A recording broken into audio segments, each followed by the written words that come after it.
Pourquoi faut-il lire le comics Daredevil Renaissance? Alors, le personnage de Daredevil, c'est un personnage qui m'a toujours attiré.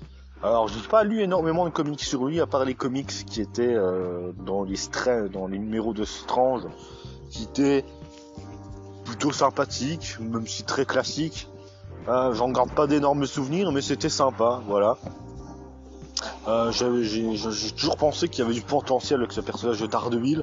On pouvait en faire une sorte de Batman, enfin un peu différemment, mais on peut en faire un univers sombre à la Batman.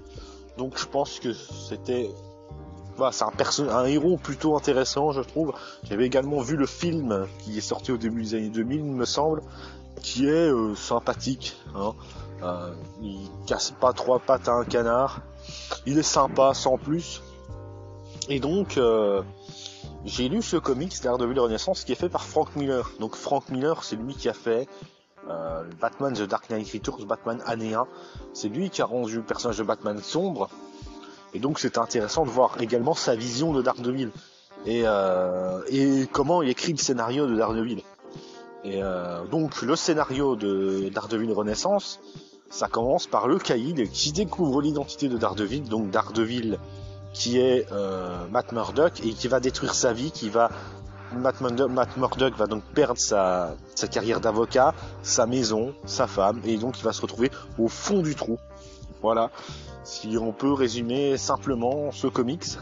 Et donc ce comics, il est, je trouve, très intéressant. Déjà, il y a une ambiance sombre, vraiment sombre à la Frank Miller, quoi. Frank Miller est très doué pour les ambiances sombres, une ambiance vraiment qui t'immerge dans l'histoire. Et franchement, c'est ça, Frank Miller, il y arrive très bien.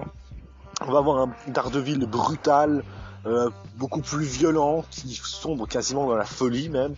À un moment donné, il y a une scène même plutôt choquante, il me semble. À un moment donné, il étrangle un mec. À un moment donné, même dans un train, il tabasse des criminels, mais vraiment violemment. Et donc, c'est plutôt choquant de voir Daredevil comme ça, parce que dans les comics que j'avais lus de Daredevil, il était beaucoup plus gentil, on va dire. Et là, on le voit beaucoup plus brutal, beaucoup plus violent. Et c'est ça qui est intéressant.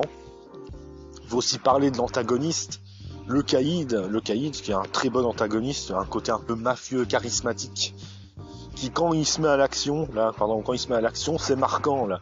C'est quand Matt Murdock a sa vie détruite, c'est ultra marquant, hein. On va pas se le cacher. Il y a tout ce côté sombre dans l'histoire qui est vraiment cool, les bas-fonds de la ville, tout ça, on nous montre bien tout ça, les criminels, tout ça, on nous montre bien tout ça, que on n'est pas là pour rigoler dans ce comics.